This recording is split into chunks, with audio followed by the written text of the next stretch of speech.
Hey there, Richard Matharoo here. It's Thursday, which means a brand new episode of Free Coaching Thursday, where I answer the questions from my audience all about how you can build a more successful home business. So who knows, maybe somebody asked me a question and my answer today will unlock better results and success in your network marketing business. I'll be right back with the questions, the answers in today's show. Stay tuned.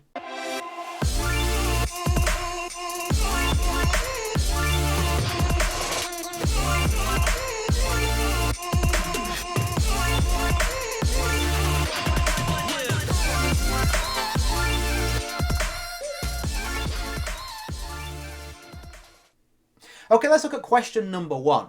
Why doesn't Forever Living promote and sell its products itself instead of relying solely on millions of independent distributors? So that's just personal choice.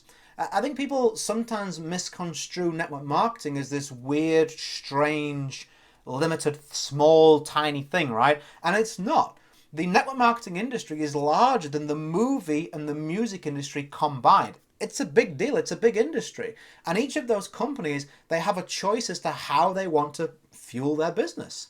Many companies go the traditional route and they say, you know what, let me just go out there. I'm going to create a product. I'm going to hire staff. I'm going to buy the premises. I want to do all that kind of good things, right?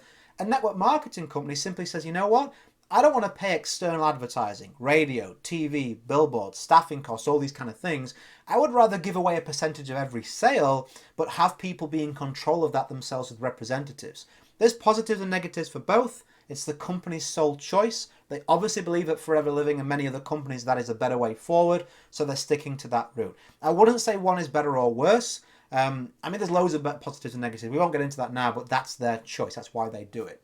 Question number two.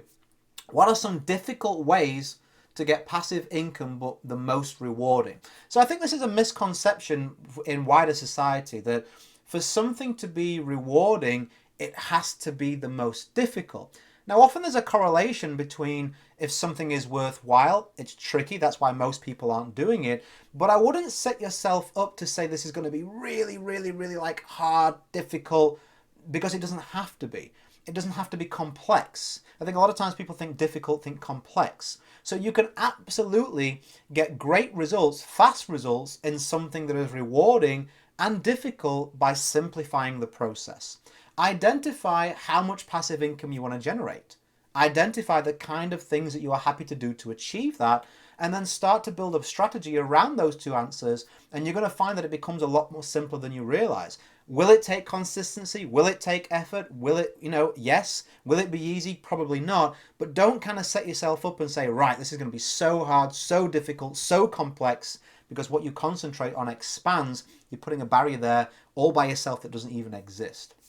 Now, to give you some examples of creating passive income, you can do that via investing if you have enough money to get started with that. A network marketing business is a great way for passive income. You can create your own info product business, your own physical product business with like e-commerce, coaching, consultancy is a favorite one of mine. There's many different ways you can create passive income if you set things up the right way. Lots of options for you. Number three, we'll do a couple more. What is an example of someone who did not achieve massive success through business until later in life? Great question. One that springs to mind is good old the Colonel, right? KFC creator. I've read his story somewhere, and I remember that he was trying so hard for many years in business, didn't really create that much results, but then obviously made millions and millions in the latter years of his life. I think he was in his 60s or 70s before he made any money, and he made a lot. So if you're an older person and you're like, can I do this? Great move is to start to search out success stories of people with your demographic. You're very quickly going to understand that, hey, age has got nothing to do with it. It's all about how you apply yourself. The marketplace doesn't care. All they care about is the service and product. Are they getting value? And is it something they want to do in the future and repeat that sale or refer it, right? That's the things to concentrate on. Last one, what is the best way to save money for an annual vacation? Great question. So I love taking vacations. I travel a lot. It's something I'm very, very passionate about. And one of the first ways that I managed to do that was to be more precise with my money. So I took a look at my bank statement, and you can do this too. Look at where you're wasting money. You probably think you're not. I definitely didn't think I had any money to waste. And then I realized, like, oh my goodness, how many meals out are we having? How many takeaways are we having?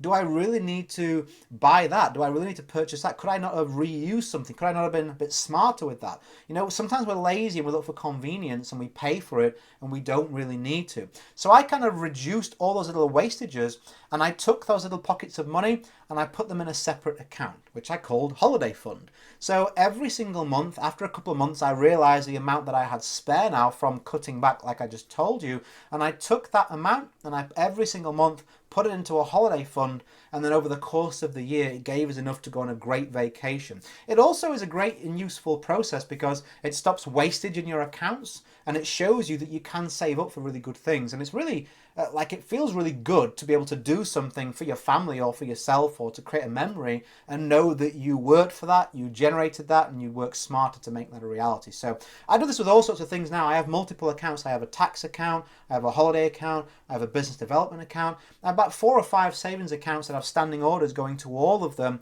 so that all those important things that are important to me are taken care of. I recommend you do that too. So that's enough questions for today. We're coming up nearly 6 minutes. That's long enough for an episode today. I hope you've gained some value. Did you have a favorite answer, a favorite question? Hopefully it provided value to you. Go use these answers. If you have a question, you can reach out to me. I'm easy to find, or you can comment beneath this video. And if you are a network marketer, that's the community that I serve the best. I'd love to invite you to a free web class at www.richardmatharoo.com/YouTube. That is how I sponsor 30 to 50 brand new people in only 45 minutes a day every single month. It's a predictable process I've taught many times over. I'd love to share it with you on that free web class. Click that link. It's in the description as well. It'll open up a page, enter your name and your email, pick a time that's suitable to you, and you'll get sent a free access link. There's even a free gift worth $297 just for attending as well. As always, go create a day in a life that counts. Always have more desires than excuses, and I'll catch you on the next one. Bye for now.